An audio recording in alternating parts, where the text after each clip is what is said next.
People are still joining, so we are going to slowly start. Okay, so today what we are going to start with is pretty much where we left off, just to finish up the whole concept art part of the discussion. So, and then from there continue forward with, again, how does the whole visual planning and storytelling go to, and also to go slightly deeper from the shapes and colors and all that. Now, how do we use that in a more meaningful communication way? So to do that, what we are going to do first, we are going to watch a video together. Now, I will be skipping some of the, and then we will be discussing, I mean, in some parts, but we will be skipping some parts. And for a disclaimer, this particular teacher of digital art and design in particular from US. So ignore some type of vocabulary that is being used. It is not the criticism per se towards the let's say, younger students and so on. It's just the way how I would say Americans approach certain things. But so don't, if it's something sounds harsh, just it's actually not. It wasn't meant bad, but it might sound, because it scratches my ear definitely every single time I listen. So so let's watch a video. So I will now just this is the link that will also be in Moodle, but now we are going to watch it together. And there we go. I already have it open. So I'm sharing the sound, and also what we are going to do first, we're going to test that the sound works. And then we are going to also go to the, just to see where we want to start. Because as I said, we don't have to, this is something that you can watch on your own. Yeah, but I think this is pretty okay to start. Yeah, we can go there. All right, now let's first test that this actually works. Okay, can you online here, I'm watching the chat and so on, can you hear this? These are the typical portfolios you see coming from amateurs submitting into game studios and film studios. And one look. Awesome. All right, so I will slightly then go back here. And so now he's opening the files and going to start talking more about these things. But then, as I said, we will be stopping for particular things that I wanted to show you about. And he will be drawing this sort of what I told you about 15 minutes or so per concept. So pretty much speed that we usually do. So in the industry, so this is something that you can then watch. Is that like live how creative process works? But we will be, as I said, commenting as we go. So let's watch. They've only been here for less than 6 months, so these guys are quite new in our school. But first, let's just open up a bunch of these Susini stuff here. Okay, so this guy here came from I think Milan, Italy, if I'm not mistaken. And this is his before. So this is stuff that he submitted into our school's portfolio as an entrance. And from a professional point of view, as soon as you see this stuff, you know that this is amateur art, right? Is it that bad? No, I don't think it's that bad. But is it good enough for him to get a job? I don't think so. And by the way, I'm recording this in real time, right? I'm just kind of just so you guys can see all this. So when we look at this, these are the typical portfolios you see coming from amateurs submitting into game studios and film studios. And one look, within fractions of a second, you know that, okay, this guy here is not officially trained. This is what I like to call high school art. The kind of stuff you used to draw in your homeworks and stuff. It's not so good. You kind of have an understanding of how things work, but there's no fundamentals. There's no understanding of design. There really isn't much stuff there. And again, very easy for us to tell that the person here is not trained. And these are, I think, the majority kind of portfolios we get in this school, that as soon as you look at it, you're like, okay, this guy has the ability to think, because he's got some ideas here. He's got these cool characters and spaceships and stuff, but the way it's presented is just not good. It's amateur-ish. It's high school-ish, right? So let me close Andrea Susini's stuff up here and show you a little bit of within a year what he was able to achieve. Okay, and this is all going to be recorded in HD, so you guys can pause and take a look at a closer look. So let's go to after here. Here's Susini's stuff. Let's open up a few of these things.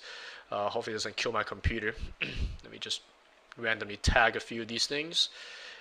These are going to be pretty high resolution, so I'll give it some time to open up here. All right, here they come. So Susini worked really, really hard. The key to all this, of course, is the understanding part, but the other part, of course, is hard work. You cannot achieve these kind of results without just hundreds of hours of work. But you're seeing there's going to be a major difference in quality. Okay, so here it comes again. So let's let the images load. Okay, I'm just going to go through some of these. You can see this image here. This is only week 9 into our school. This is first term, so he's only been in our school for 9 weeks, and he's already achieving this kind of quality. Okay. Here's some other stuff. This is, I think, term 2, early term 2. You can see down here says week 1. So this is only after about 15 weeks of studying. Okay. Now, I'm not doing this video to try to help promote our school and say, oh, look, we're awesome, whatever. I'm trying to show you guys that there's 2 ways to study. There is the hard work way, or the kind of mindless way of drawing, just drawing, and getting really slow results. And there's the other way, which is understanding. And that's the way we teach in our program, right? We don't just force a student to draw things over and over again, because that's muscle memory. And I think that's how most self-taught artists, as far as, even when I was in high school, that's the way I drew. I like the characters. I just draw the same character over and over and over again. And each time you draw it, you get a little bit better at it. But what you're essentially doing is you're training muscle memory. You're drawing that same thing because you've repetitively drawn it. You could correct mistakes each time. So by the 50th time, you come up with a pretty good drawing.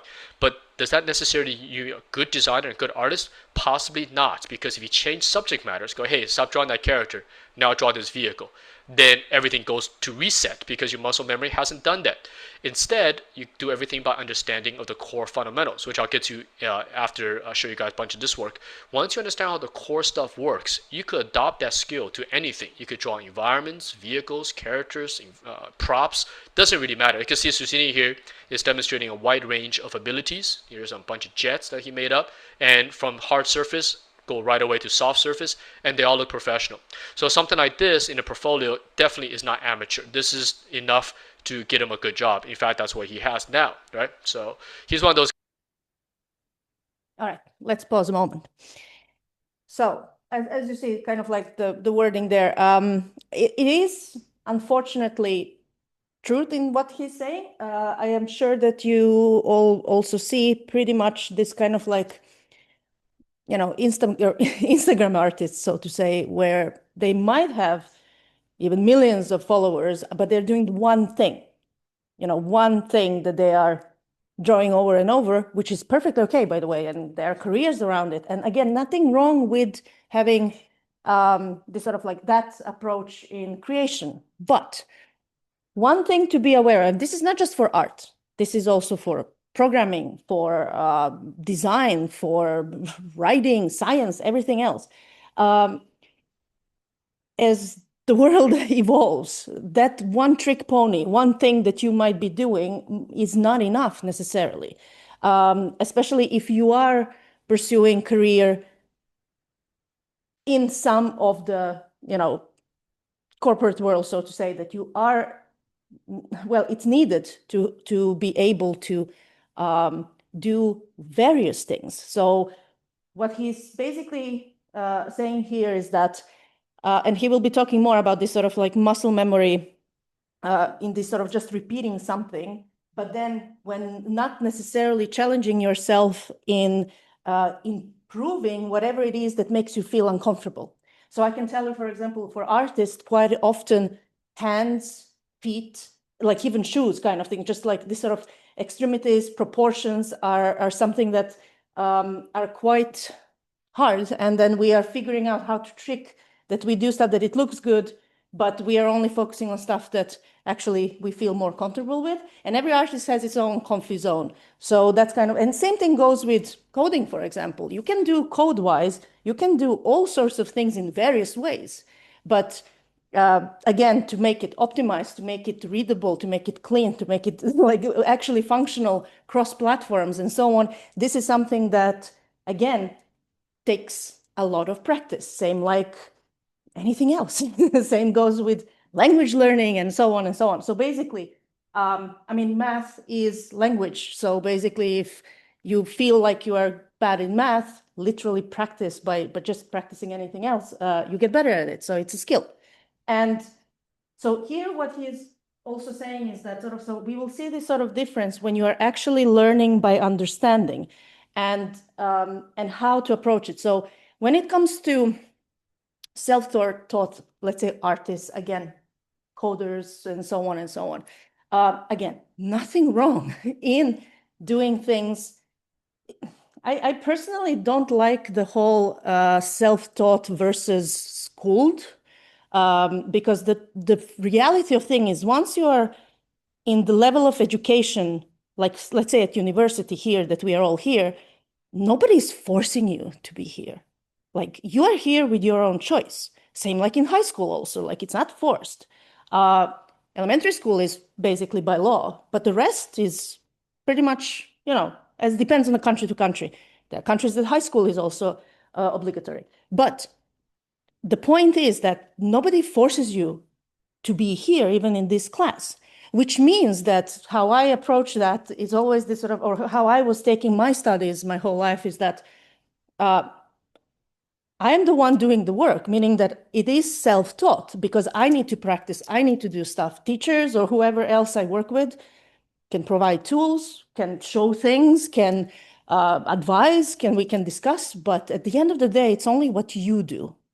That's really how it works. That's how, so basically, the problem with self-taught when it comes to young artists usually, or creatives of again, any sorts, I've seen so many, I have so many friends in the humanities as well as writing, for example. So there are so many young writers who struggle with the same things. And that's mostly discipline. Now, why I'm saying this? This here is a discipline.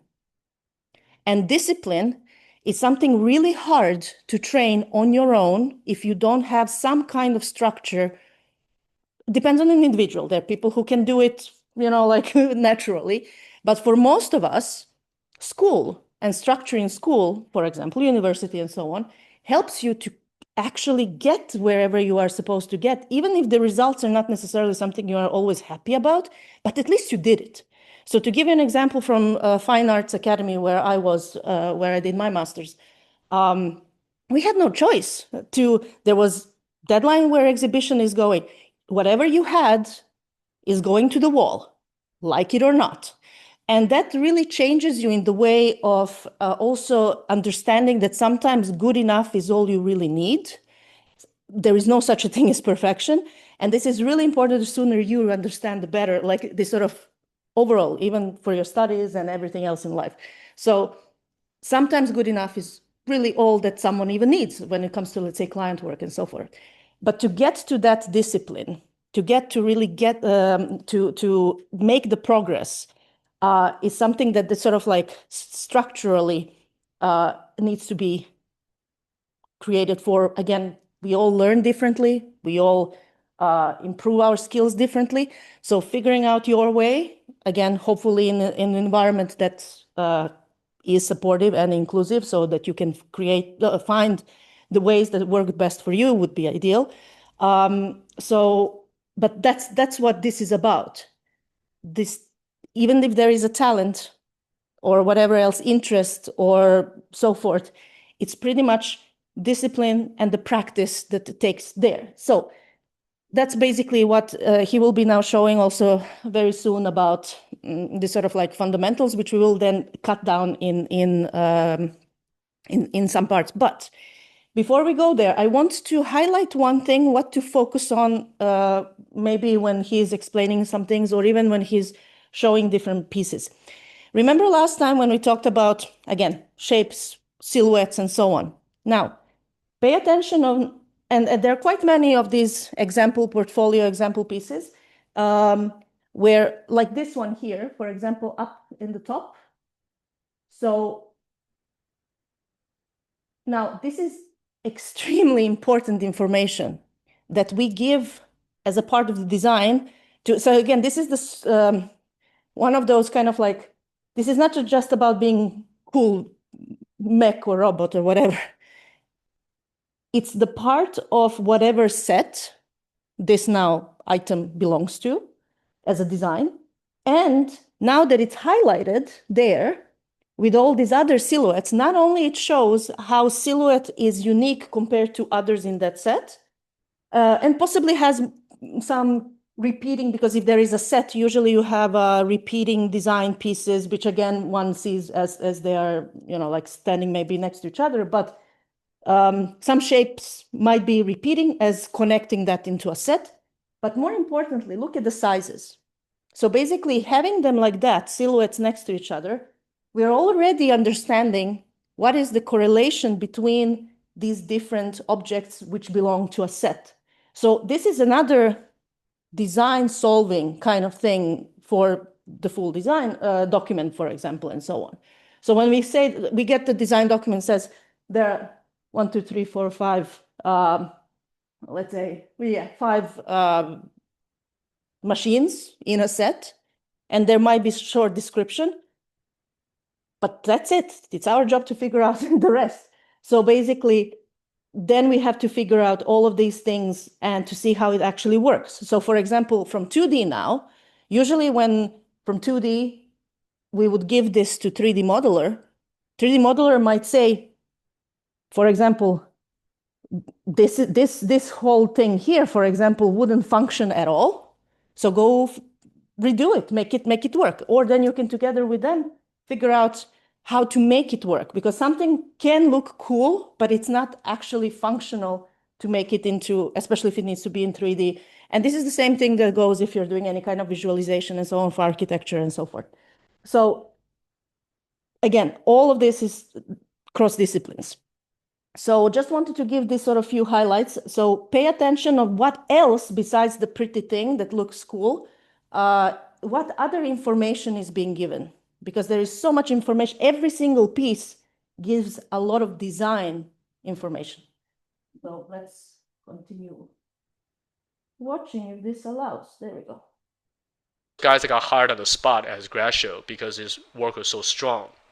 So you can see this is Susini's work. So this is only about, this is week 9, term 2, right? So this is about 6 months into our program. He's already achieving these very professional level work, right? And this is the kind of stuff we see often in our program because the way that we teach understanding versus muscle memory, students could achieve really, really good results. Usually after about 7 weeks into our program, that's it. Less than 2 months, they're already seeing results that's far superior to their entrance portfolios. Okay, so that's Susini stuff.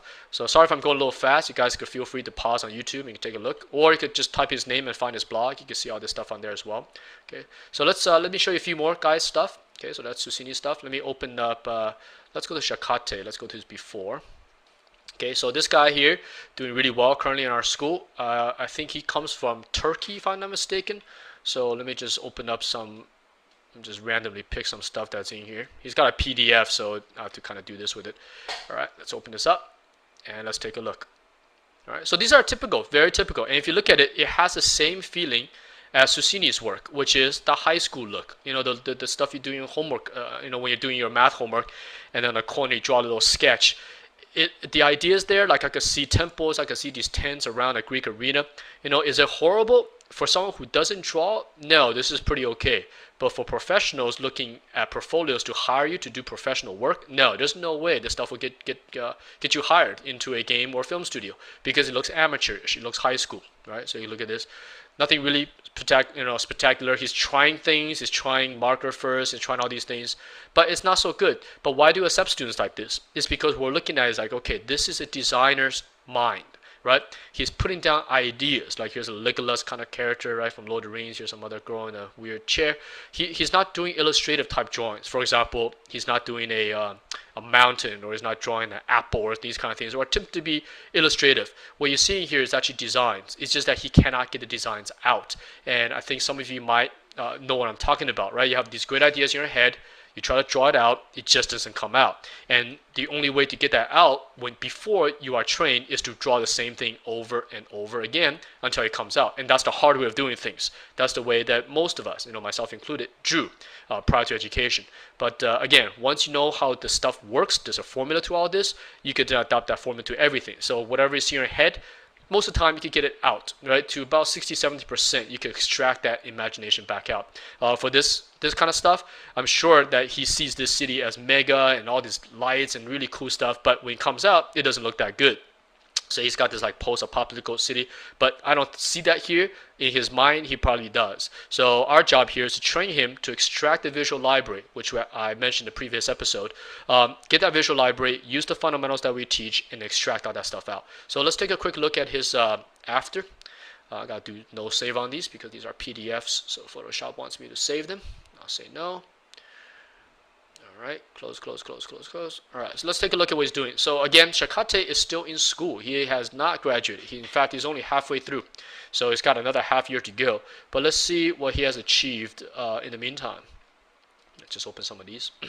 These are big files because we haven't shrunken them down. You can see they're 25% view. Hopefully the HD is high enough that you can see all these details.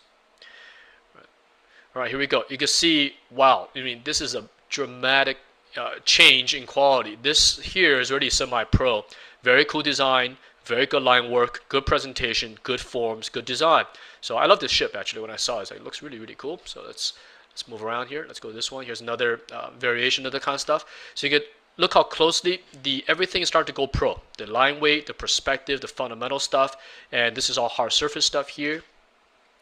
Here's some of this product design stuff, which we do in this school as well. Besides the entertainment stuff, we train our students to do some product design thinking because it's good for the brain to think like this, right? So you can see, very cool, very good presentation. This is a leaf within a book. It's like for kids to collect the leaves.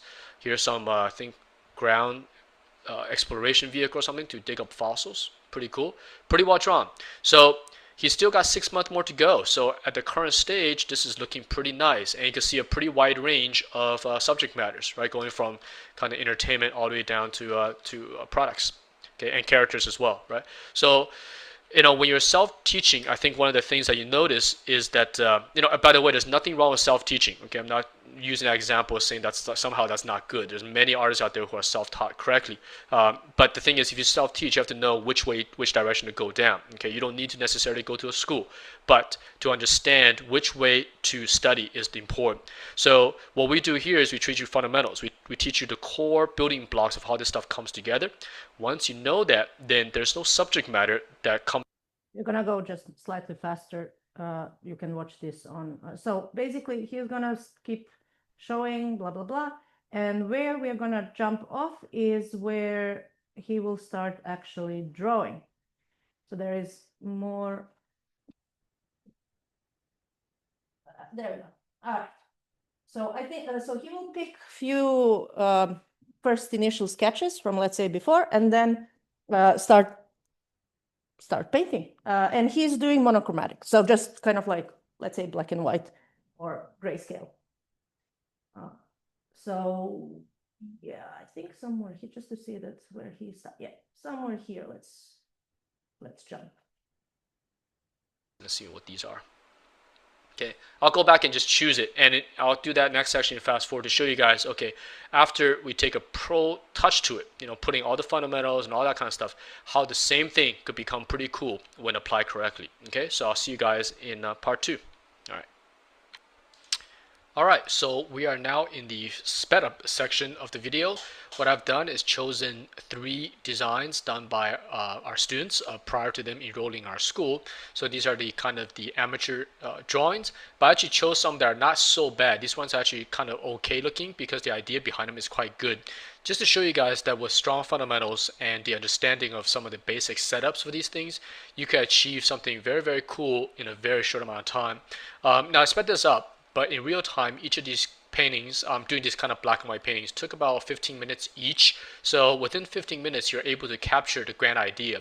Now, compared to the students' original versions, as you can see those, again, keep in mind, these are done before they were in our school. So these are their kind of the entrance portfolio stuff. You know, they lack perspective and proper anatomy and shot design, all that kind of things. But what I'm doing here is showing that once you understand how those things work, within 15-20 minutes, you know, for a student, obviously that'll take longer, maybe 2 hours or so, they could capture the exact same thing, but at a much higher level. And this is the kind of stuff that you can start showing your clients, and they won't think that you are an amateur. And that's the whole point of having this kind of proper education, to know what are the steps, so you're not working in the blind, you know, you're not guessing, but knowing exactly, because all this kind of stuff, there's a formula to it, right? And formula is not good for long-term usage, obviously, because we're designers, we want to break that. But for a student, you have to know how to do things the right way before you start messing around with your own way of doing things, right? So because this business, we're at the end of the day talking. Right. Let's reflect a few things here. So he's using a lot of times words amateur, professional, amateur, professional. Now, the real definition between the amateur and professional is not about style in a sense that, oh, this is the style that someone is looking for, let's say in sci-fi or wherever you are applying and so on. It's about ability that artists, especially if you are a professional artist, you can have your own personal style and preferences and so on, but your job and being professional means that you should be able to do any style that project needs. So for example, if you're applying as an artist to be in a game studio, and it can be that you are first, let's say you are applying to be artist in, let's say, Remedy or Supercell or whatever. And it could be that there are projects that are in a specific style, which currently in your portfolio sort of like fits like a glove, and I'll get that. But guess what? There are different projects, possibly even done projects for maybe clients, for someone else, and so on, other publishers. And for example, from, if we take Remedy, for example, with this sort of very, AAA 3D world, like really, really top-notch stuff. But then suddenly a project comes that you're supposed to do, maybe you get a job to do a Barbie game or a My Little Pony game, or maybe it would be pixel-based graphics, or maybe it would be something completely, whichever art style, basically. Your job is to do exactly what project needs.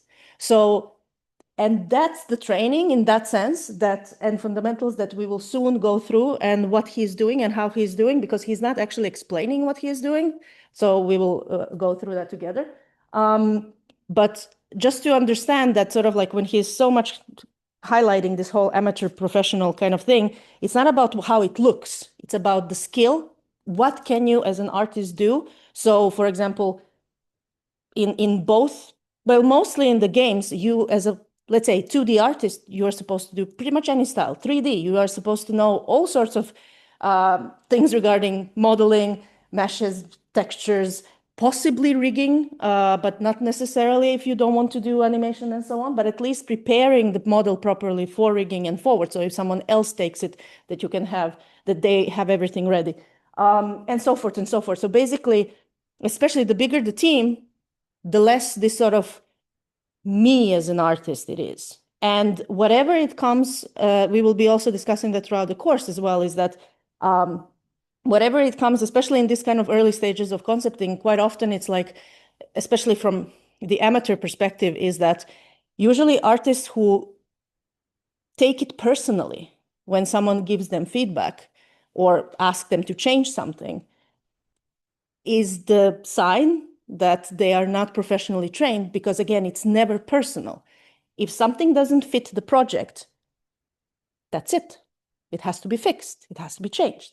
So it's nothing about the artist. It's about the project. And if the artist cannot do it, then probably it will be done together with the rest of the team, meaning that at least that's how ideally it should be, that everyone works together to get to that goal. But unfortunately, it's not always the case. So then artists must be replaced and so forth and so forth. But in ideal way, it should be that you figure it together. So we will be talking also about portfolio building and CV, especially at the very end of the course. So I will show you and I will give you some tricks of how the hiring process nowadays in the industry works, not just in games and entertainment, but also in the IT. So we will go through all this stuff in practice as well, especially how is currently what's happening with especially AI tools are being used for recruitment, which is absolutely devastating. But there are tricks to trick AI tool to not automatically kick you off from the application system. So we'll get there. But just to give you kind of like, so this is one thing that I wanted to say. And then second, now as he's building these planes and areas of the environment, pay attention how he's also flipping the whole image. This is something that we do a lot also, not just in this sort of like environment, and so, but also for the characters. We also do a lot of that even in the traditional. So for example, if you are painting something, drawing something, whatever, and to test that everything is still proportionally there, literally take your picture, whatever you're doing, and put it in front of the mirror. So that's what will happen, and you will immediately see how things, or you can take a photo of it and flip the image if you prefer. But there is, of course, this meme that kind of like, so it's same thing as you take a selfie and like, it's fine, but then if you flip, it's a, like picture of a murderer. So basically that's kind of a thing that here as well, like this is how we are testing that everything is in, let's say, in balance, that things are actually in a big scale, especially earlier you do that, the better, because if you make mistakes in the composition and the kind of like the sort of how the scales and things are at, then it's going to be way harder to fix it later when things are. So this is the time when you are basically fixing that. So let's continue.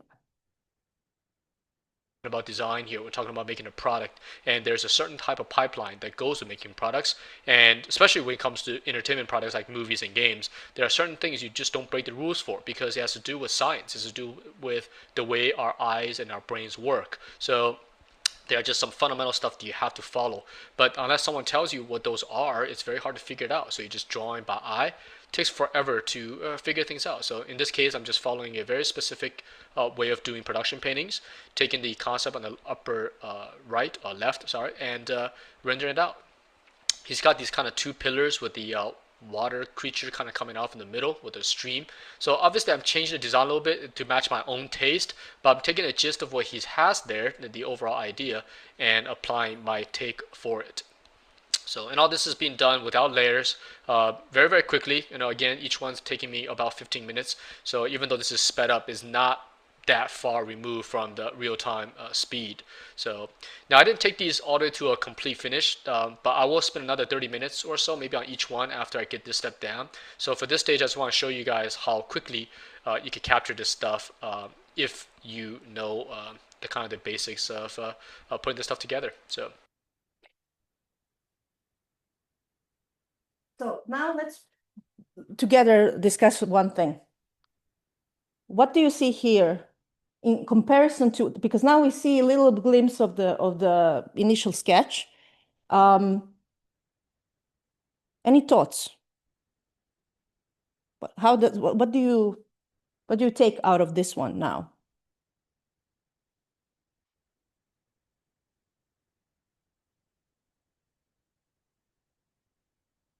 Also, I will read from the comments if anyone wants to comment on it. So how do you, first of all, do you see the difference in thinking? And I mainly think it's not about style, it's about the way of thinking. And what does this solve when it comes to the design? Can anyone kind of think what this might be solving? What do you think? What sort of thing is solved? Yes. Put this somewhere, Mhm. but in the second, you actually see the figure fixed. And I think it's the most important part to watch. Yeah, of course. So basically there is this whatever water creature either rising or whatever is happening from the like this sort of story wise. But yeah, of course, that's the kind of like, and one thing that I want already to show composition wise what has been changed now that you have pointed out the creature. So basically there are a few rules that we usually have, and this is the basic photography and composition that later on the modern photography, and by modern photography, I'm not talking about current photography, I'm talking about, let's say, post-war not even post-war. I would say 1910s forward. So, and definitely post-World War II. So basically, the way how much of the photography and the way of using the camera has advanced all of our way of understanding again and better utilizing the way of visual communication. So some rules that we have nowadays is that I will use here so that those who are online also see. First of all, very often we do not put the main object. So pay attention also in the movies and so on. The main object is usually not centered. We put it just slightly right or left from the center. So just like here, he has changed now also that there is more dominance almost at the center, but not too, of course, far off. And again, that can be in each direction. Doesn't matter, depends what you're making. But the point is that usually the focus point is in kind of like slightly off the center. And then from there, whatever else might be happening, this is where kind of like all, depends on the composition you need to, you are making, sorry, there are a few comments, so let's read them out. The water character is now more in the focus, absolutely. And I think there is more sense of scale and weight, exactly. And pay attention how much he dropped down the ground. So there is a way more kind of ground in the upper one, and here is more. So can someone tell me what this makes you feel compared to this composition up? So when the ground is slightly lower, basically. So kind of like horizon line, it's there. And then there is just forest in the back. How does this make you feel compared to this one as an observer? Any thoughts?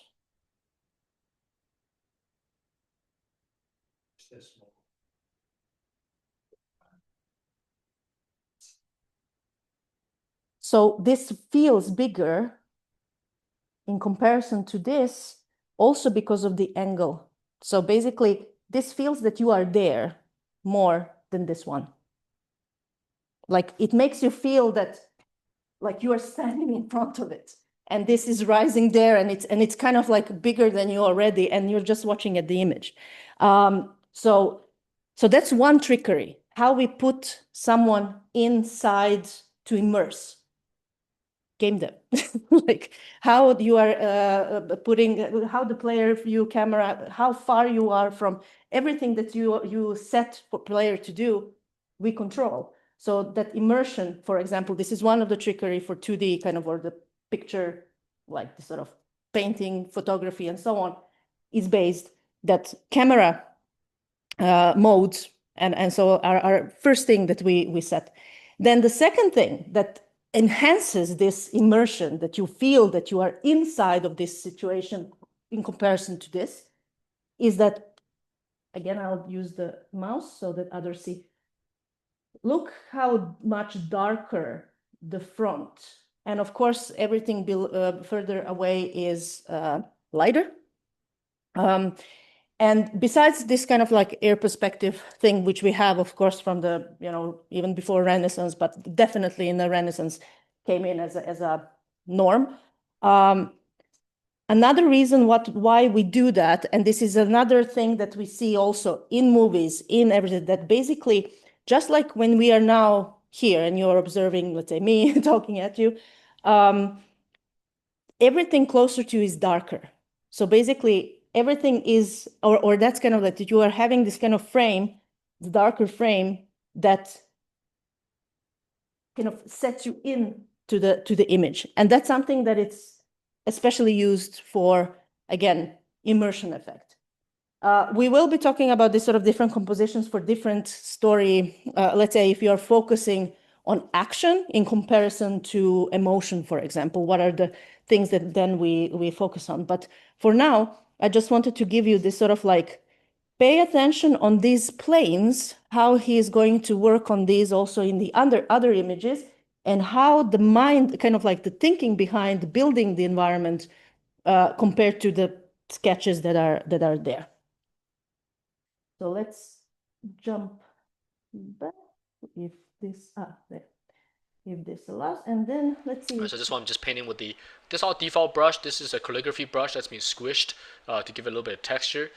Used a little bit of custom brush for the trees, which you guys have seen me use in the past That's before. just Nothing a special. shortcut, Just to usually knock this just- stuff down. All right, getting your basic composition things down, lighting, mood, right? A lot more effective. Like today, especially, these kind of production paintings are very, very useful in the scheme of things, in the pipeline, because they show so much. They show design, they show color, they show mood, or in this case, no color, but values.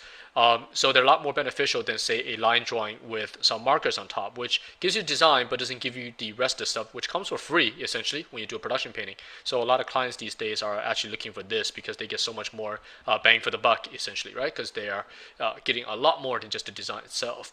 So, and it's production painting is actually a lot easier to do than line drawing on the upper left. Even though the upper left drawing is a student It's prior so to them much getting the easier, by the fundamentals, way. it still takes a long time. This production painting takes much shorter time to put together, right? And all that because there's a certain formula that applies. So I'm kind of checking the drawing, saying, okay, that's pretty close. So what I'm gonna do is I'm gonna start another one, right? So I kind of limit myself to about 15 minutes for each one.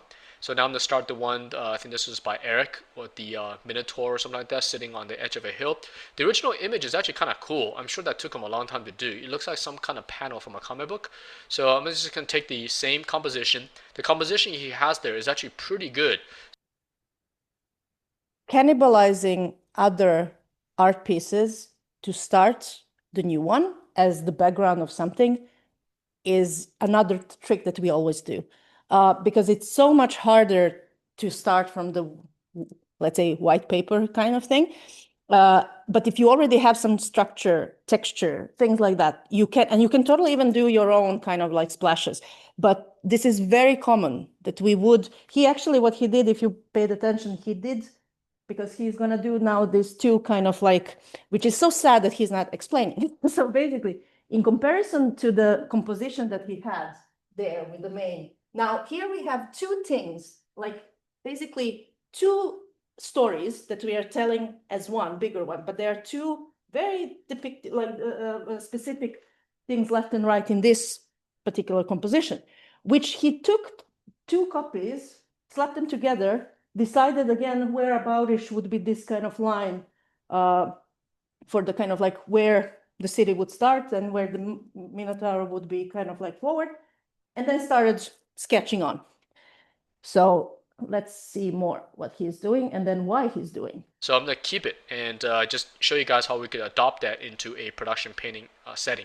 So I'm not using the old painting, the one I just did, as a background. I've shown you guys that before in the previous video, how we cannibalize our own paintings to get the density and also the teeth for the canvas. So we're not starting on a slick, clean canvas, right? Because sometimes when you paint, it's nice to have a little bit of grip behind you, right? You can actually feel it, even though the Wacom tablet is smooth. When you have something behind it, it does give you a little bit of sense of grip. So your paint marks tend to stick onto the canvas. So I just use the previous painting as the canvas.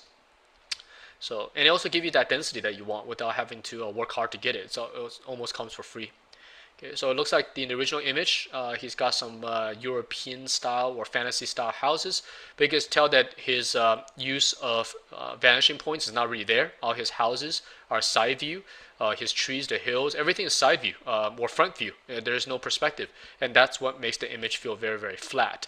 Now that does work if it's a comic book, maybe a cartoon, but in making 3D games and 3D films, anything that takes place in 3D space, in which somebody has to take your work and model it into 3D assets, you have to be able to describe this kind of spatial awareness, right? So I've taken his drawing or his idea and put perspective in it, drop the horizon line, put a camera in it, put a proper lens on it. So all these things, again, goes back to the core fundamentals. Those are actually, once you learn it, it's relatively easy to apply. And what I like to tell our students is that once you know it, your fear factor goes way down, right? Imagine you've never drawn a European village or anything like this. That if you use drawing by eye, you have to really struggle to get there because your muscle memory is not there. It's not trained to draw something like that. But if you know your fundamentals, then all you gotta do is apply the same rules. Put the horizon line down, put the camera down, put your vanishing points down, and just figure stuff out. And it just flows, and there's no fear. So Here I'm applying the Minotaur. This guy took a little bit of time because I didn't know what pose to put him in, because the original one, he's kind of sitting on the ground. I tried to change it so he's standing, but end up putting him on the ground again because I just felt okay that way. And that also kind of sticks close to the original concept. So I actually like the shot design that he's got in the frame. It's kind of neat. It's kind of this interesting shot of a Minotaur kind of sitting on a hill, holding appears to be a staff of some kind. So I'll try to do the same here. Now this is a backlit situation. The moon is behind us, providing the kind of nice contrast to the Minotaur on the, well, now he's on the right side.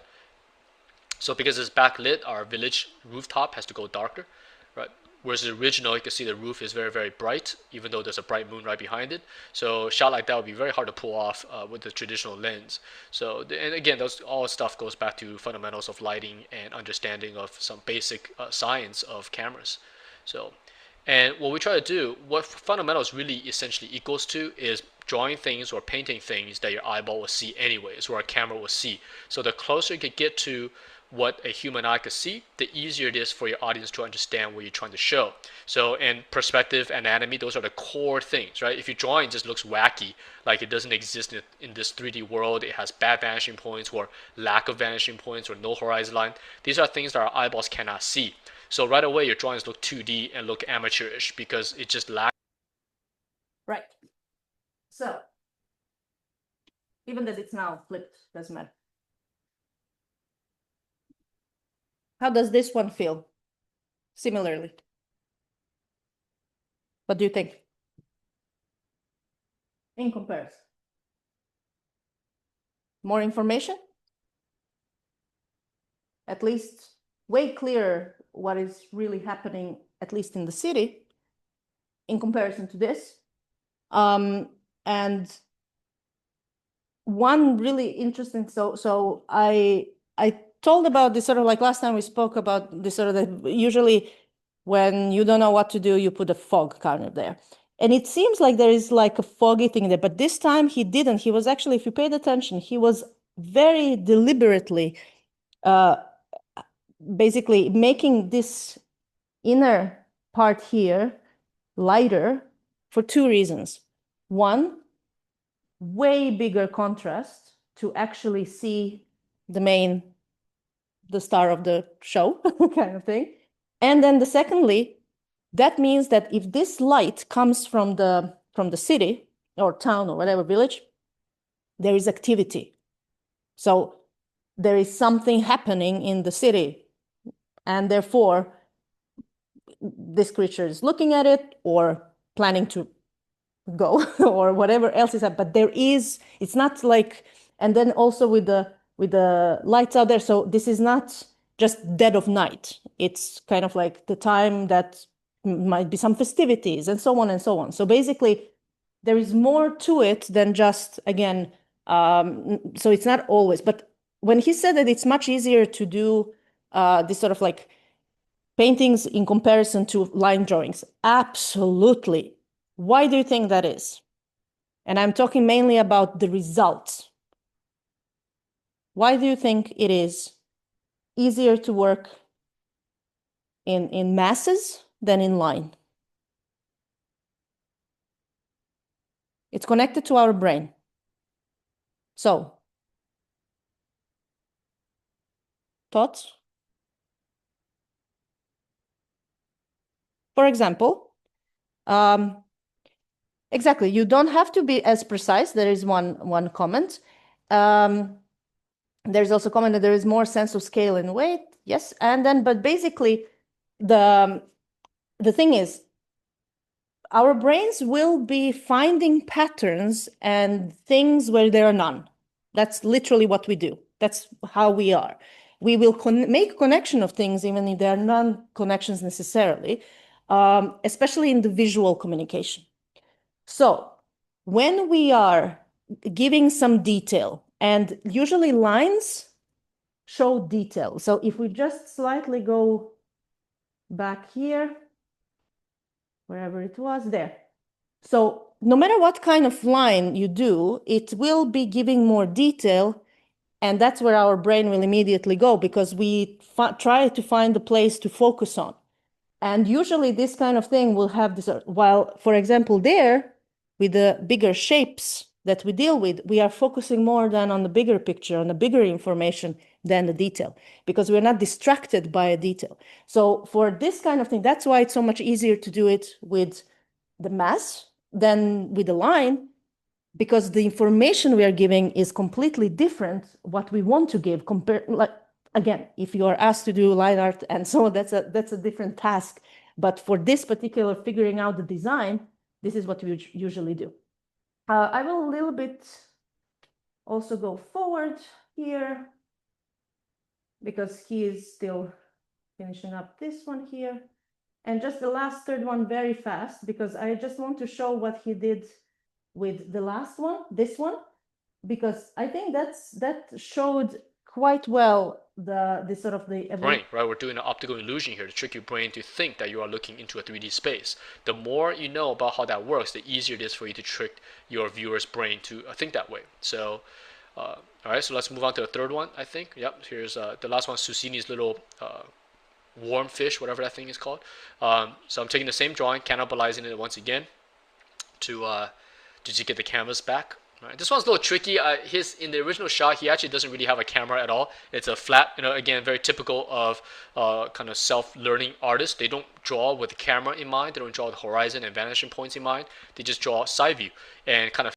So what he means by this is that if you pay attention now on this monster, basically you can't really say, and like, look at it. Like, can you actually say if the tail is, or how far the tail is behind, actually?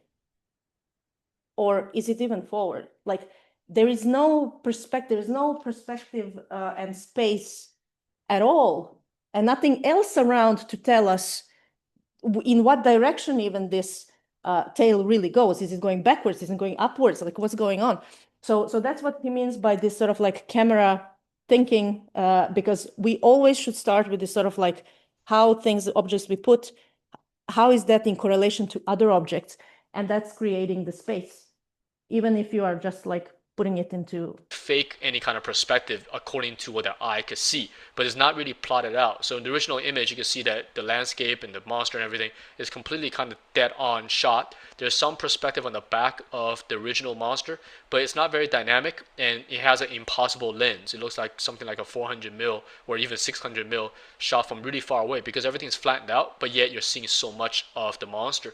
So it's one of those cameras that just doesn't, it can't exist unless you're really, really far away from the shot and then zooming in to flatten out the perspective, right? Because the higher distance lenses will flatten out your perspective. So what I've done is I've chose to so even here already we have more information.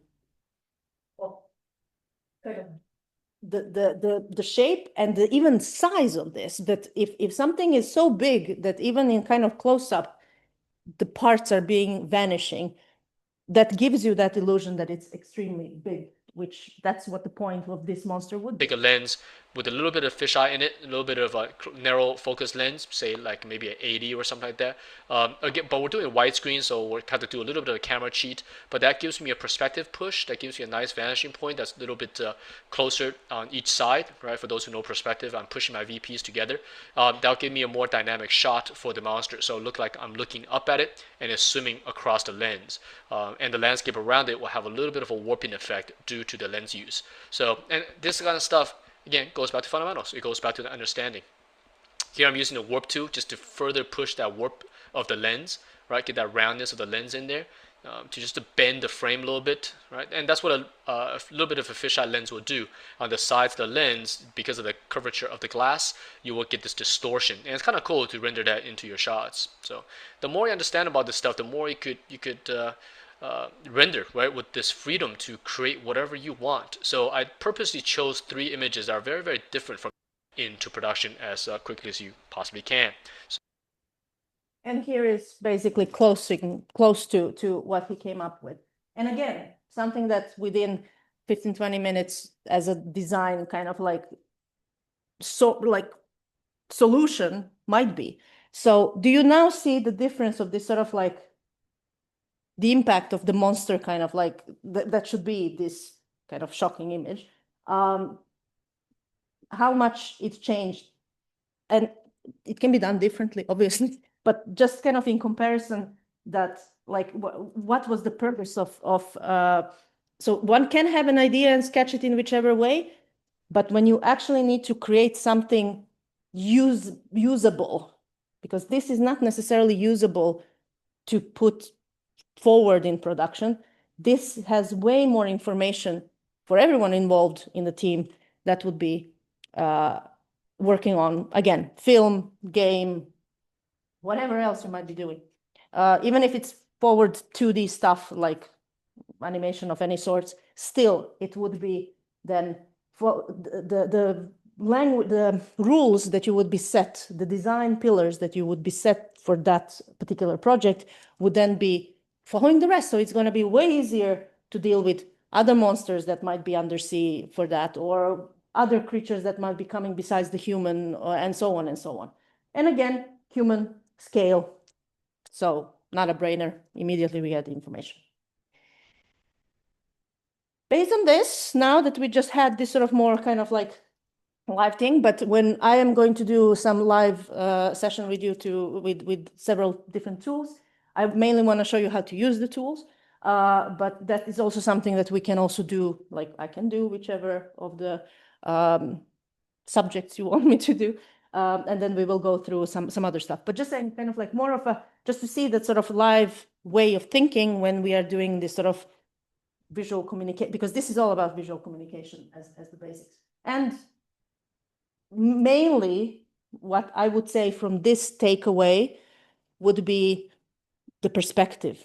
The perspective and composition of things is something that is a really important aspect for every product you might be making. Again, websites included and so on. Because based on that, you will be then also, or that will help you even figure out the UX design and everything else there might be later on down the line.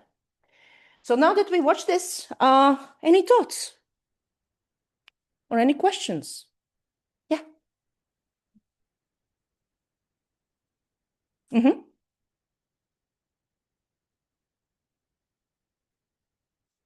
Yeah.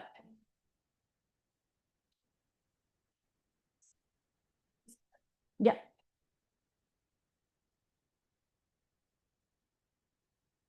Yeah. So he changed completely the composition in that sense for purposes of, let me just find the edit. This is quite good. I mean, I think this is quite good. So yeah, this is kind of like, so obviously but can you tell me, or anyone, why do you think that he made such a drastic composition change?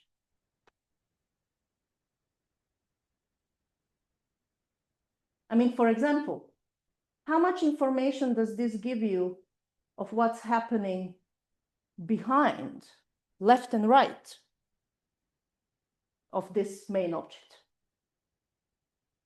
Is there much of information? Is there even much information what is even happening here? Other than spiky monster. But that's not a design. Like, maybe yeah. So for example, you can have an idea. We can all have a bunch of ideas. We can literally now sit down in the next 10 minutes, put the paper up and say, make 10 ideas in 10 minutes. That means 1 minute per idea. And that's plenty of time, by the way, but it's also the amount of ideas we would have in this class. So now that we have like 10 people here and 30 people online, so we would have over 400 ideas in 10 minutes.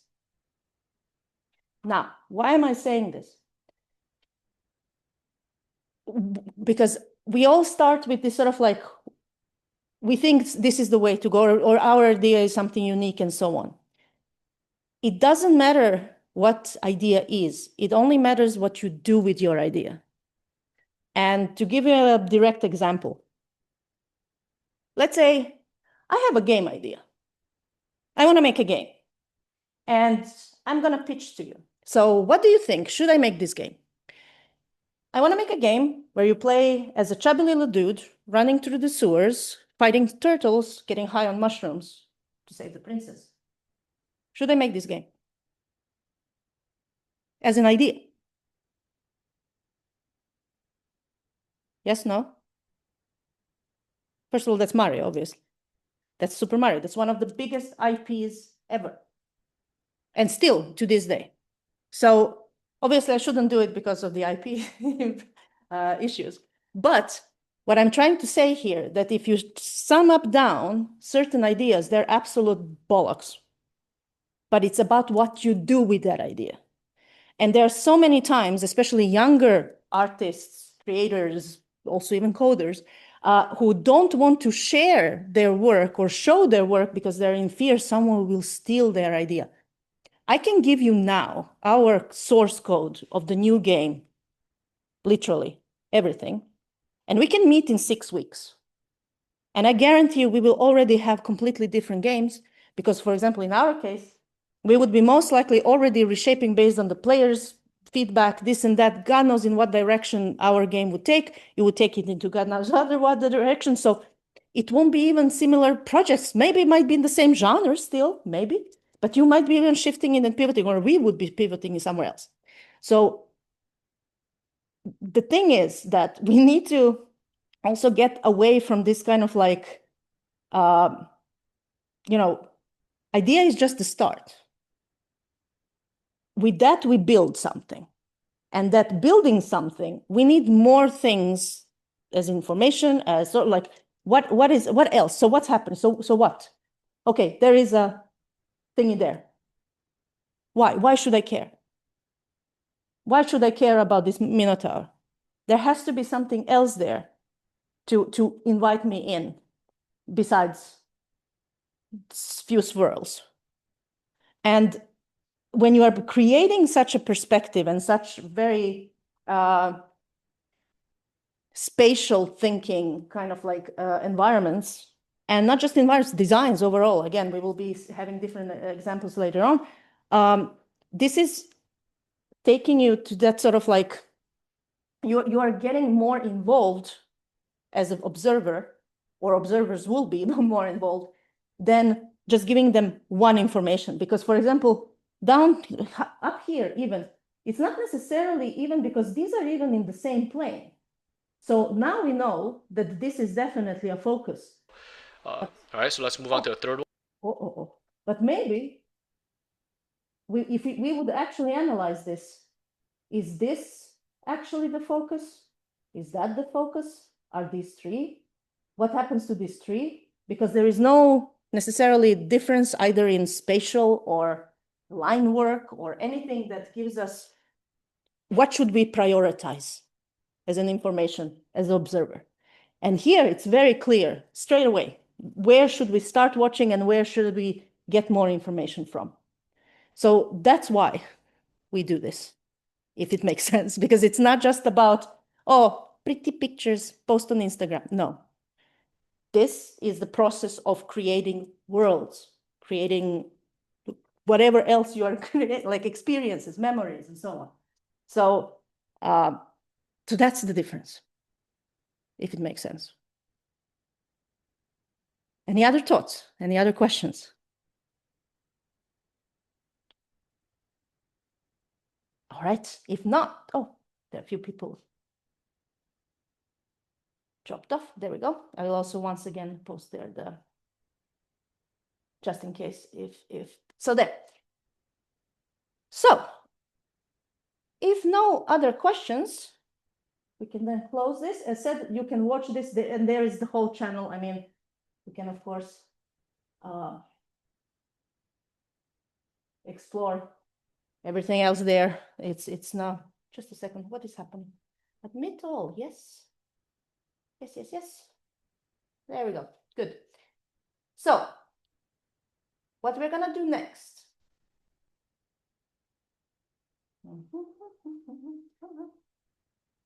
Oh my goodness.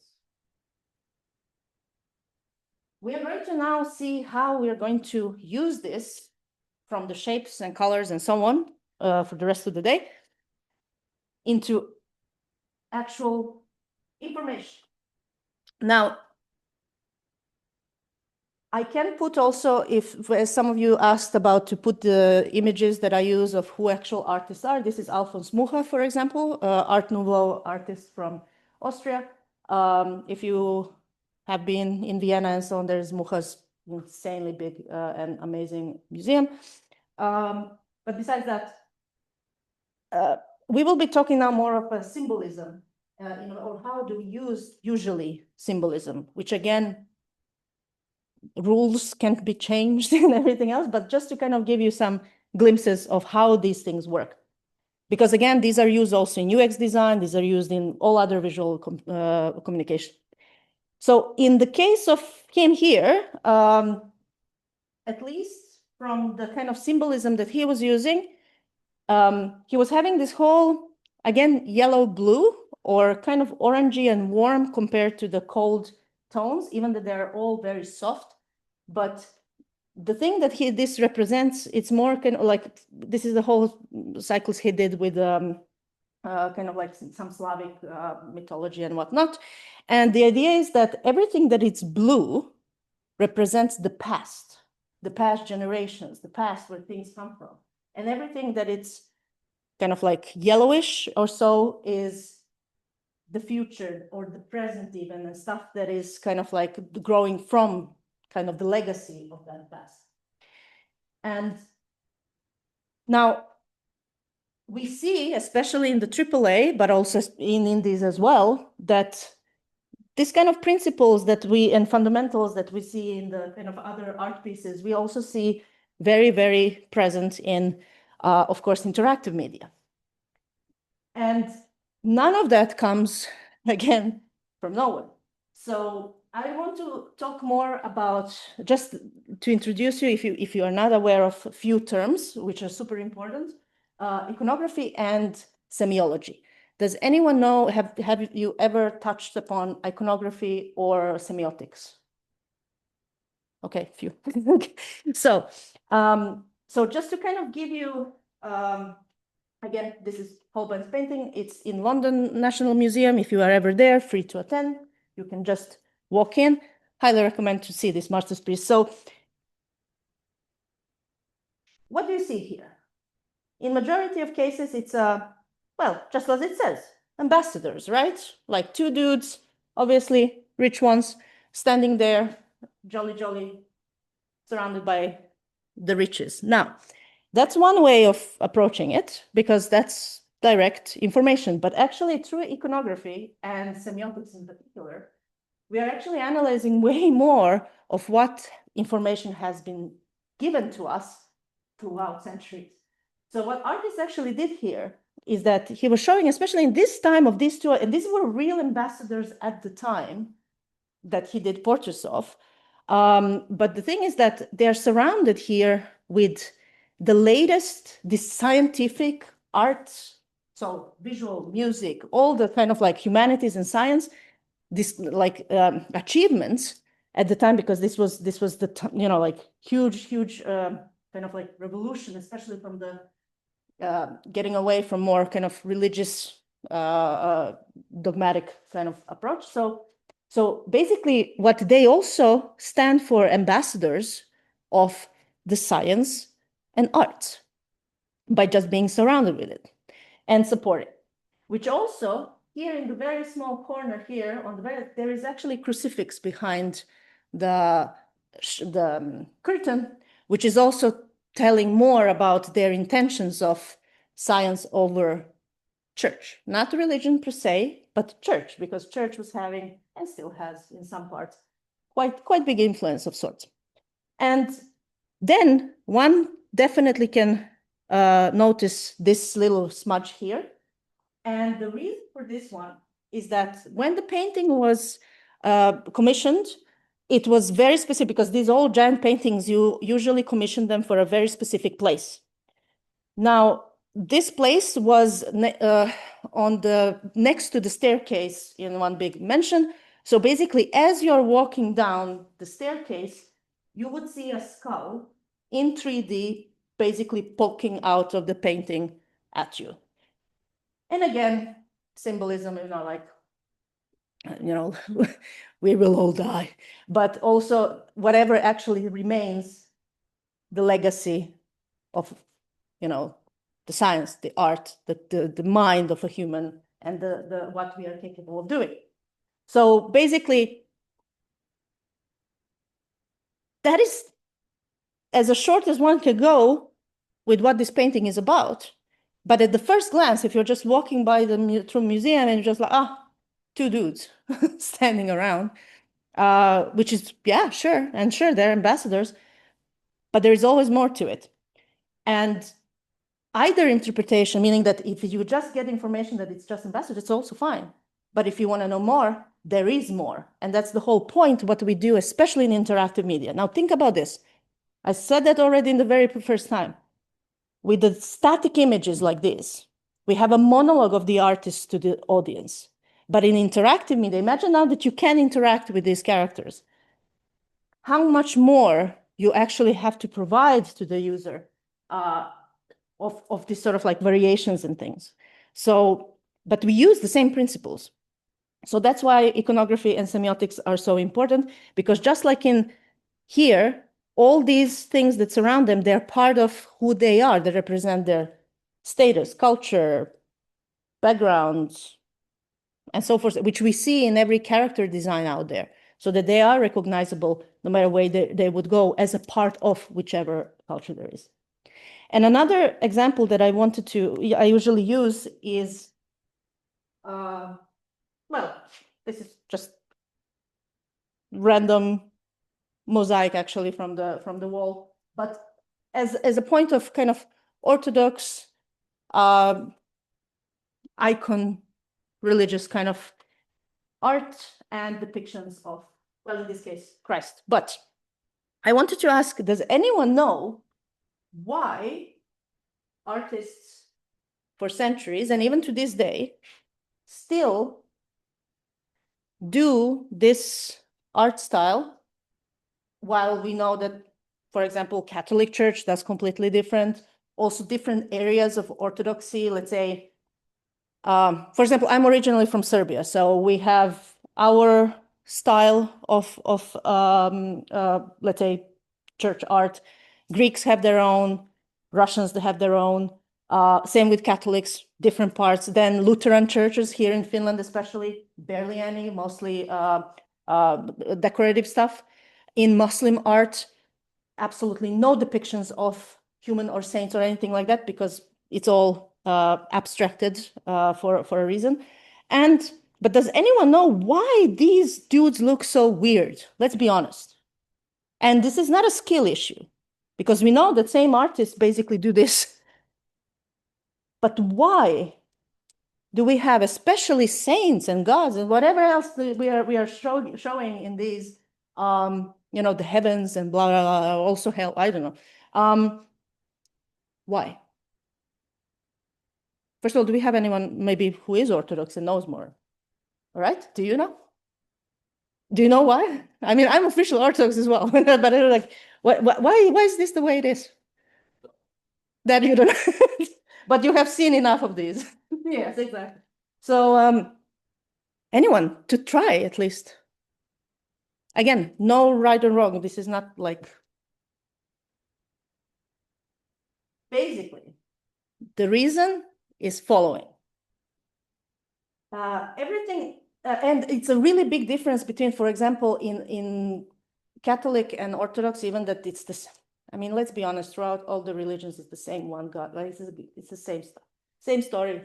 It's really sad what's happening in the world, but it is what it is. So in Orthodoxy, compared to the Catholics, they really go with the bling bling. Like if you go through Italian churches and so on, that's a proper bling, like in Orthodoxy, mostly, like even if you see the gold kind of like mosaic, this is just the very thin gold leaves that are being used on top of, let's say, stones or whatever else.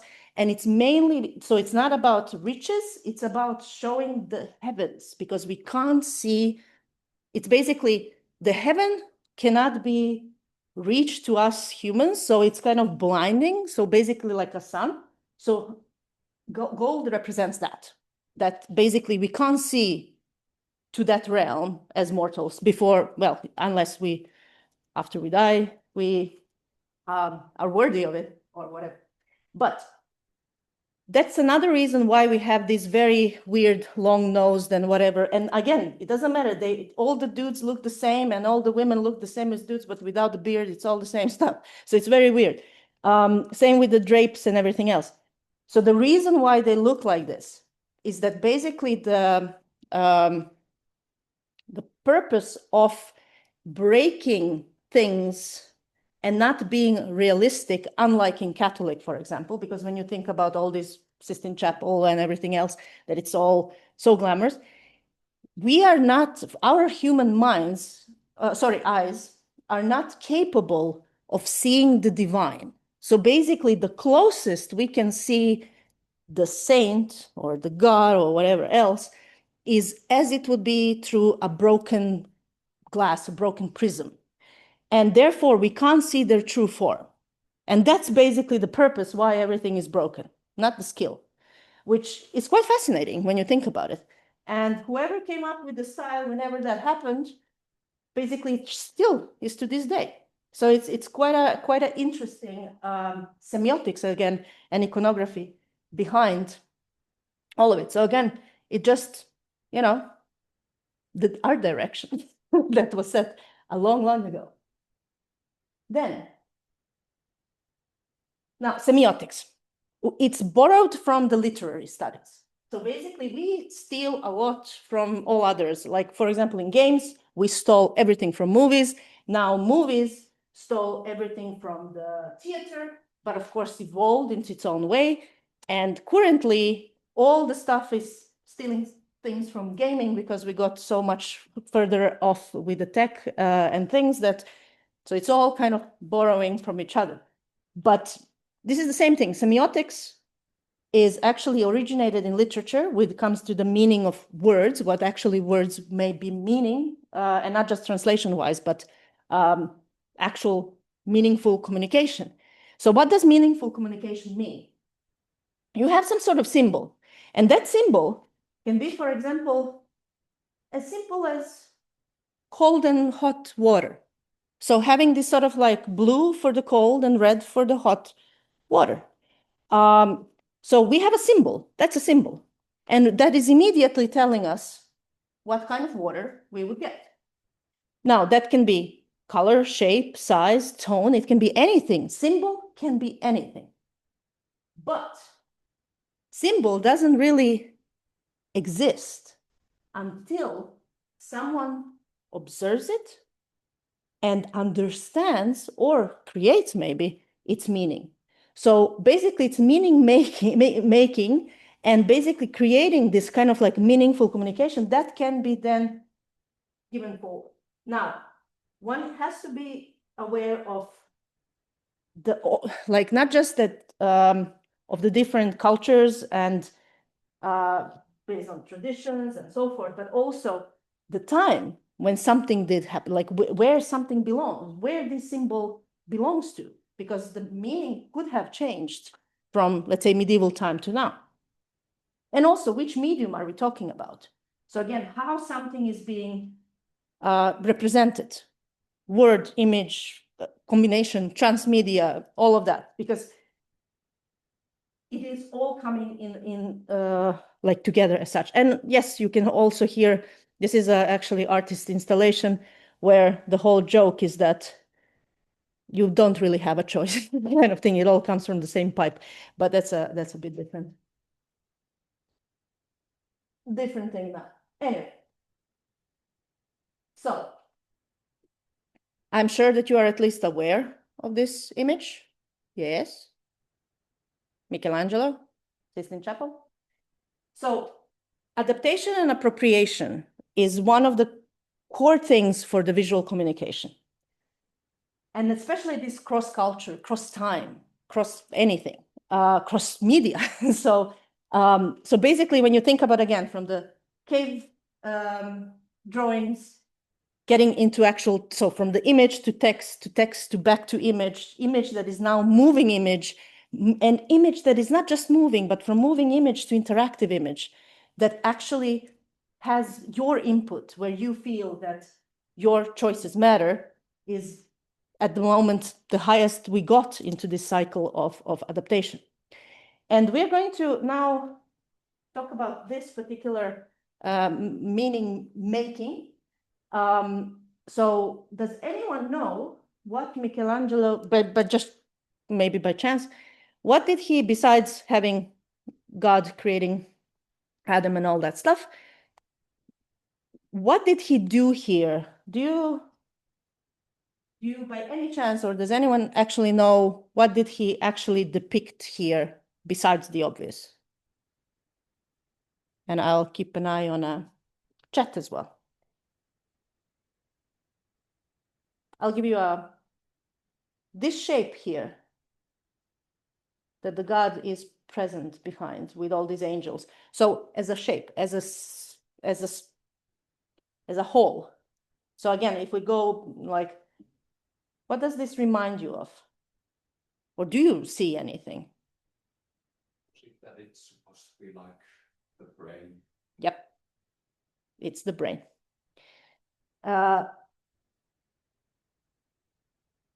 Yes, Eric, that's also good. So Eric said that he wanted to illustrate that Adam could just reach out his finger to accept God. And that's another, like, there's so many interpretations of that particular thing, because it's like, do I actually see, do I want to deal with it? But no, yes, it's the brain. Now, most of the Renaissance artists were also scientists. Michelangelo was one of them as well. And these were really, really messed up people. Like, all of them were stealing bodies, cutting them out, like figuring out anatomy and all of that. It was a complete chaos what they did in their studios.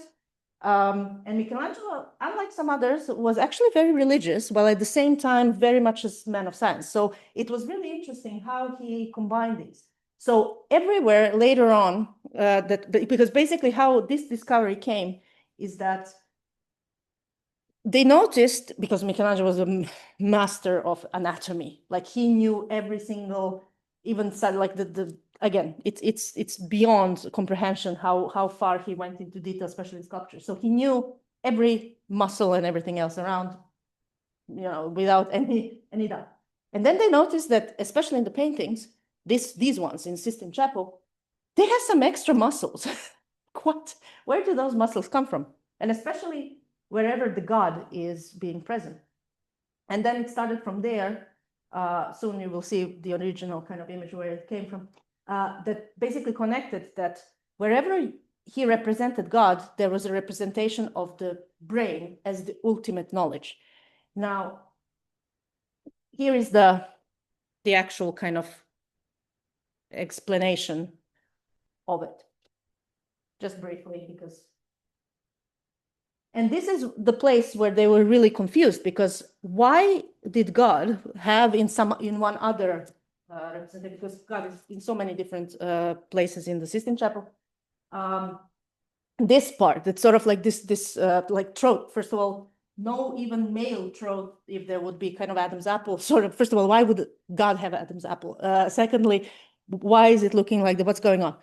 And then they figured out, again, and he knew, because he was cutting dead bodies really to learn all of this for other purposes, but then used here as well. So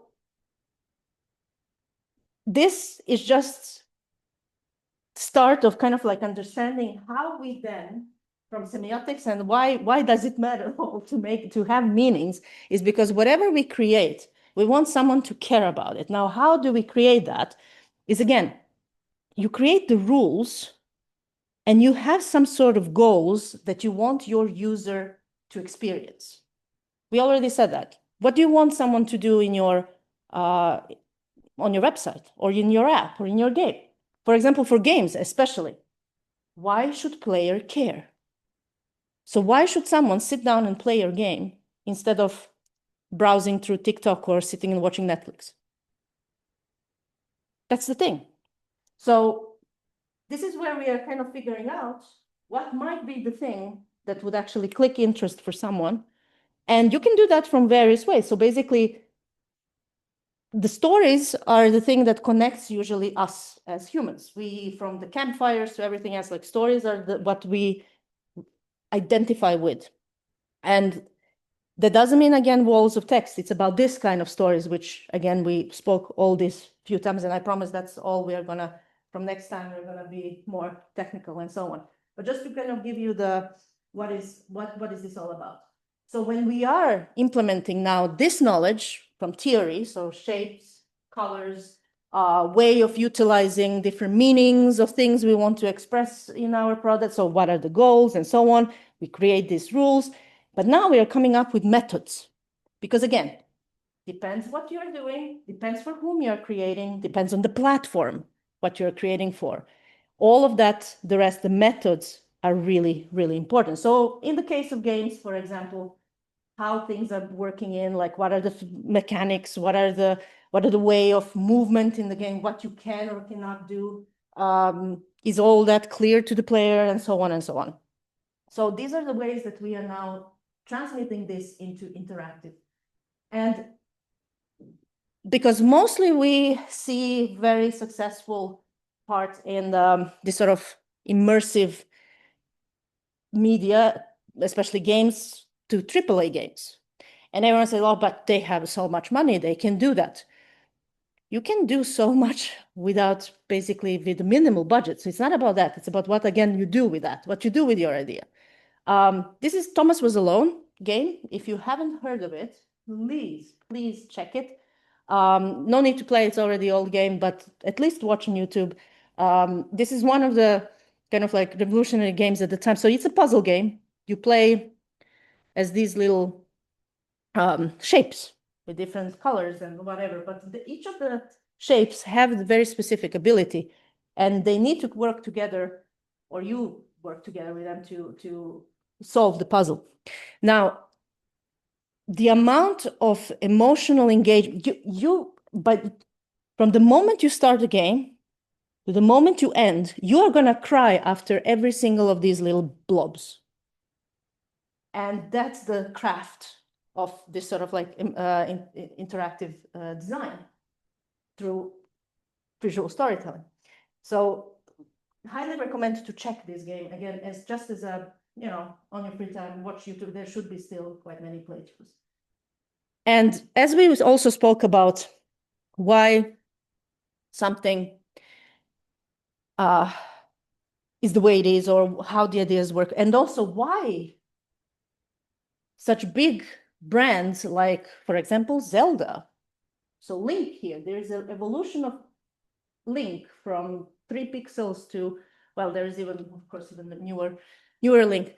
But how do you create something or keep creating something, no matter what happens with the technical advancements and so on, that actually remains relevant to the users of the world that also used to be your fans and still are your fans, and still attracting the new fans? So most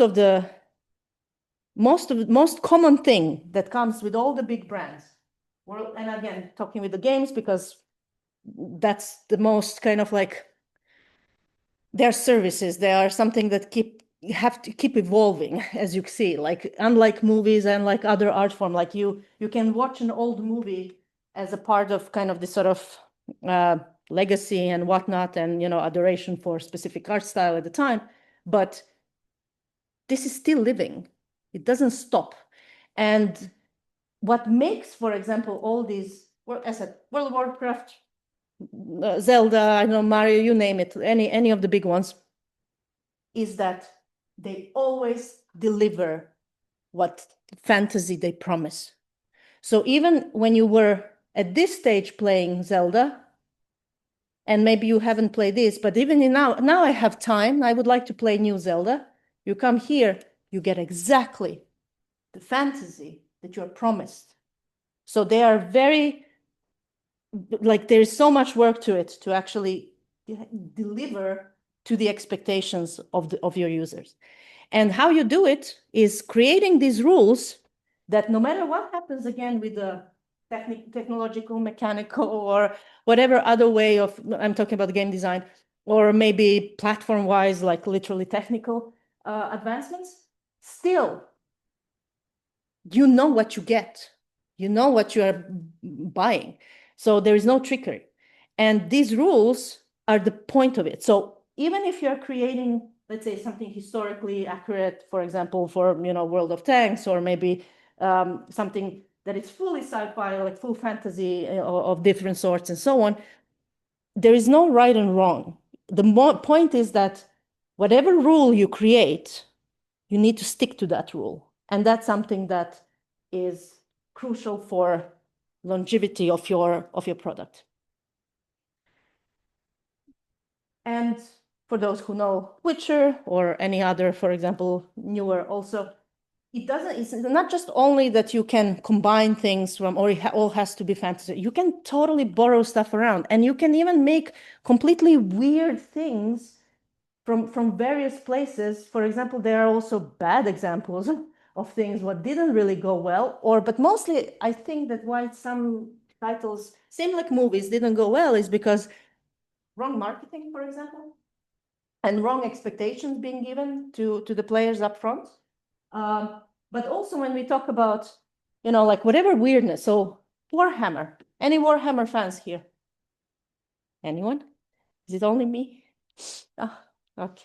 Anyway, so Warhammer or Nier Automata or whatever, like kind of like different people. There we go. Because imagine now, check this dude. It's ridiculous outfit. Absolutely ridiculous. If you would take off this suit, or like what kind of actual anatomy would be there with this head and so on. So again, it's perfectly okay as long as you keep that as a rule and you stick with it. Same with Nier Automata. If you haven't played this game or seen this game, you play as this very anime pretty lady robot. And the way how she has these high heels and runs around and does all sorts of stuff is very impressive, especially considering that the terrains where she's going is also not very high heels friendly. No way. So to give you an example, and not to spoil the game in case you want to play. So she's, for example, in one moment going into a desert in very high heels. We agree that that wouldn't really work now, right? So what they did is that they basically made it that she kind of floats. So she didn't really touch the ground. Nobody was focusing on that, but I was focusing because that's what my job is. So basically, of course, I was analyzing all of that. And it's brilliant how they just simply didn't want to even bother with the realism of things, because actually none of stuff there is realistic. It's all chaos. Same here and so on. So basically, the point is, whatever weird thing it is, create a rule of it and then stick to it till the end. Because what would be weird is that if she was, let's say, floating, gliding over the sand, and then suddenly in the next sandy area, she would suddenly drop into actual sand. Now that would be weird and completely break the player's kind of immersion, because like what like what's going on? So make it as a rule. Once it's a rule, it's solved, like basically that it stays as such and players are fine with it. And that also goes forward when we talk about, because all of this communication, this is the basis of the communication that we do in interaction design. So I mentioned already that, imagine that every single sequence of, let's say, moving in 3D space, it would give you a screenshot of the kind of, or the image of where things are. So here is an example from a level designer, Tom, about basically how he's creating this sort of like very clear, like where is the main road? Because that's the thing, player needs to know where I am, what am I doing, why am I doing what I'm doing?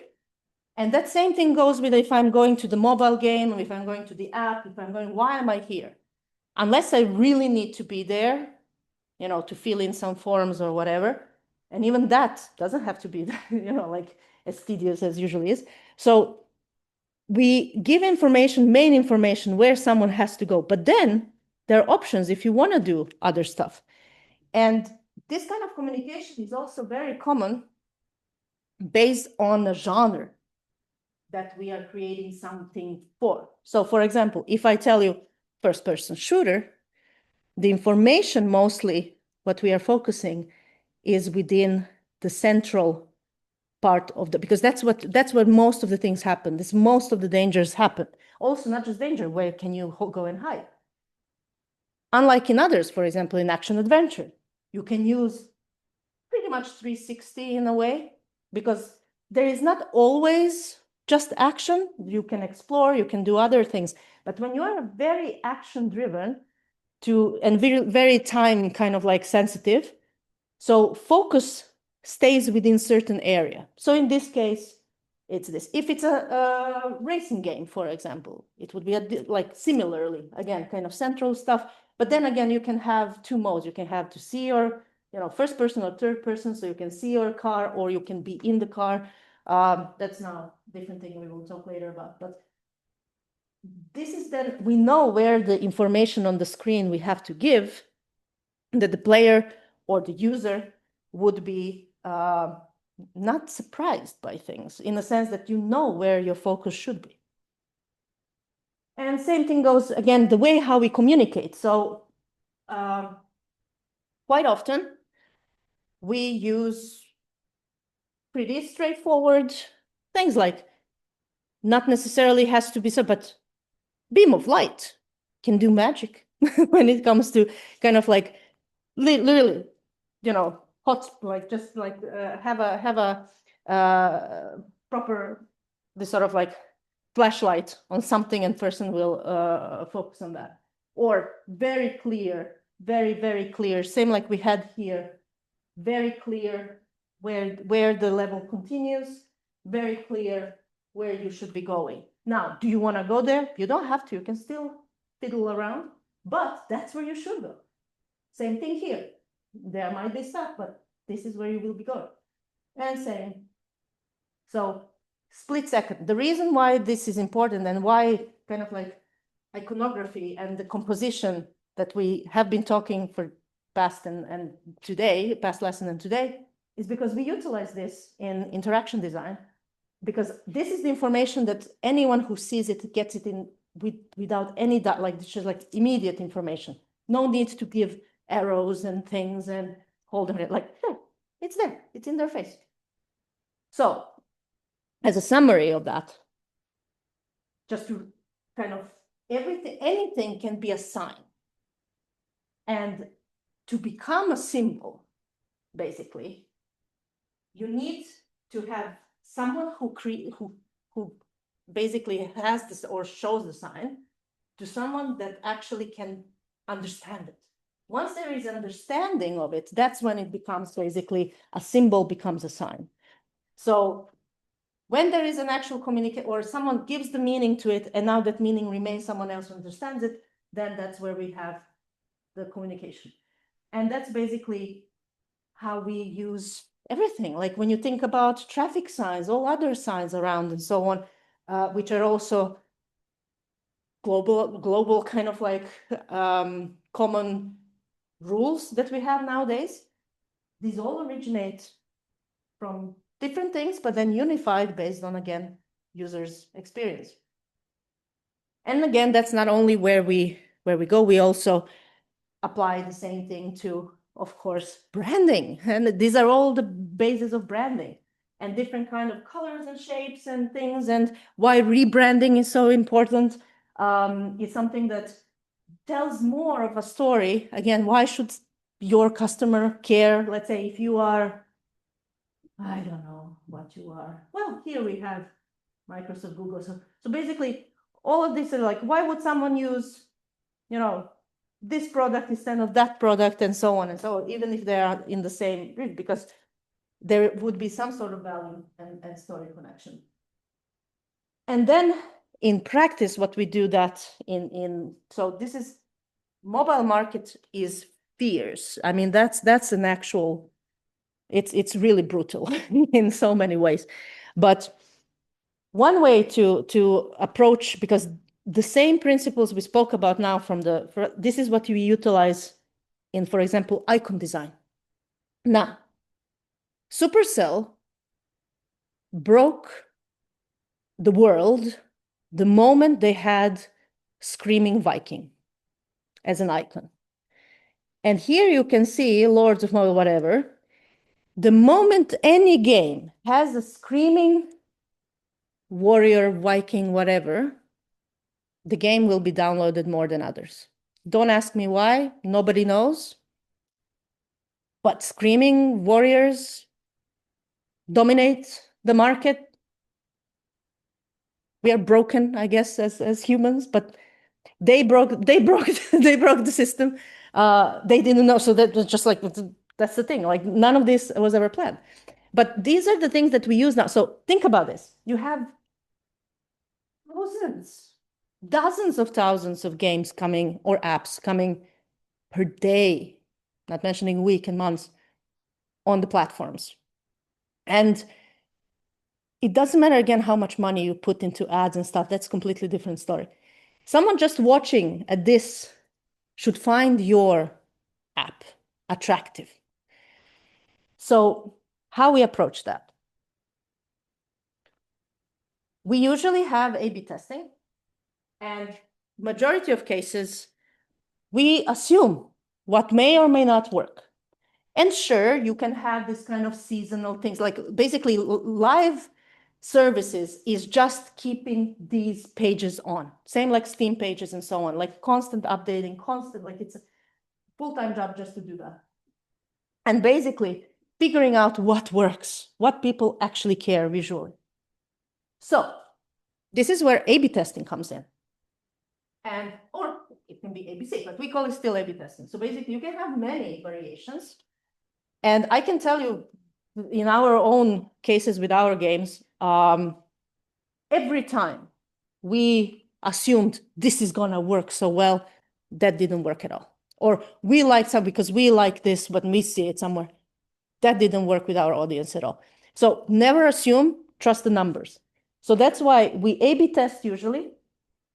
Because, for example, just like Angry Birds or just like Screaming Viking and so on, one thinks, hey, giant head on the screen will be the thing to go. But no, giant head did the worst.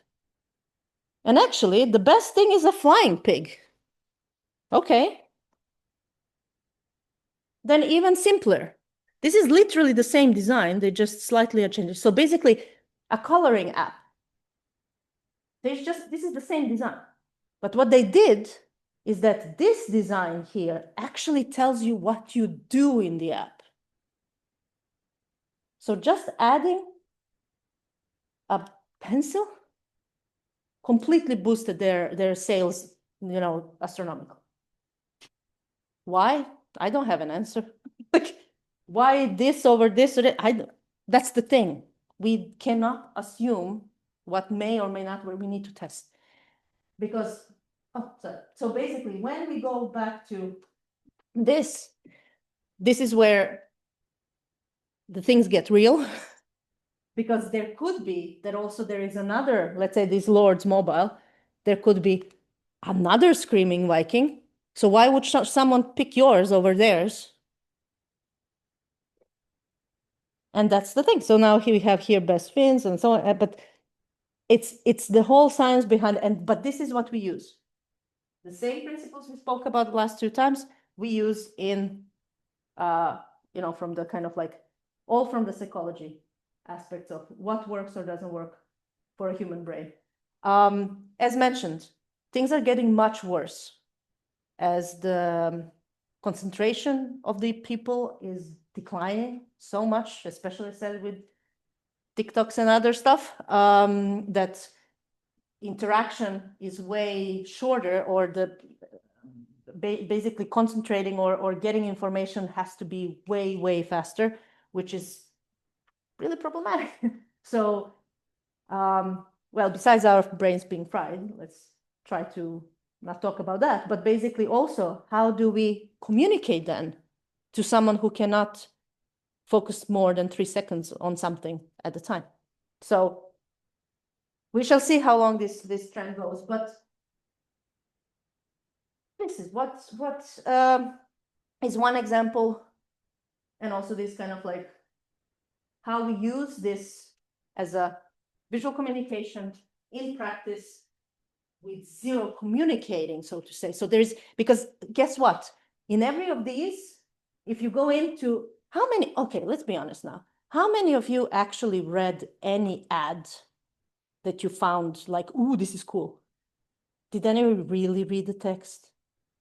Really? I mean, barely.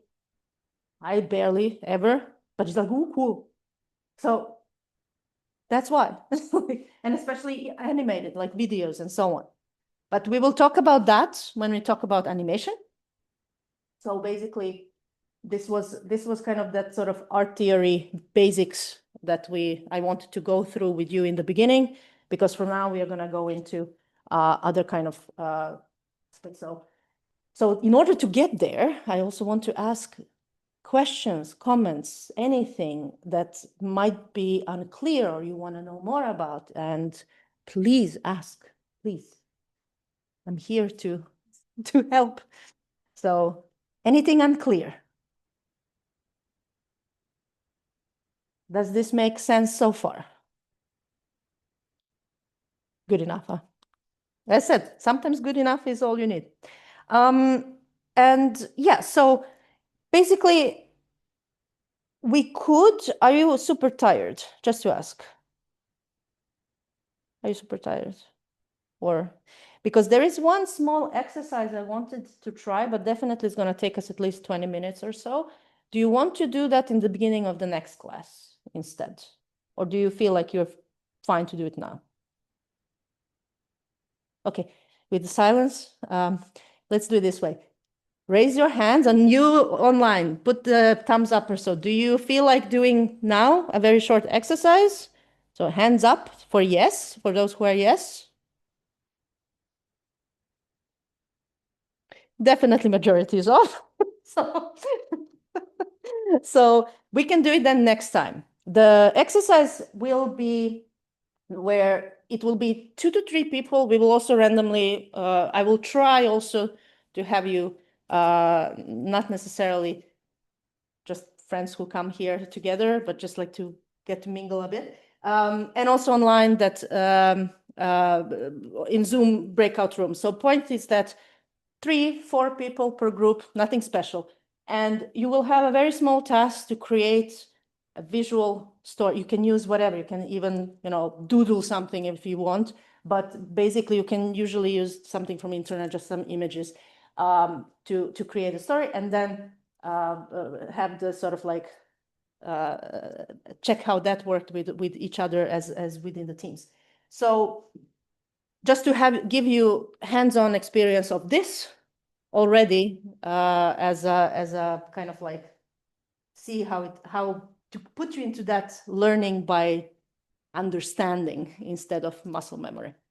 So we are going to then kick off next time. 20 minutes, trust me, it's going to be very short, very sweet, and actually quite fun. I do that all the time, even on my own, because, well, I'm broken, but yeah, it's a very good exercise also for you, maybe in the future to use for a creative process, even when coming up with some own project stuff. Okay, so if you are all baked and done for the day, I want to thank you. And we will then continue next week. So have an amazing weekend. I will now also upload these both videos because I was having horrible schedule. I apologize with that. So Moodle will be updated literally now as I will do upload all immediately here as I'm packing. So thank you. Bye. Stop recording. You have on Moodle next week online. Yes. Only online. Only online. So yes, I will also write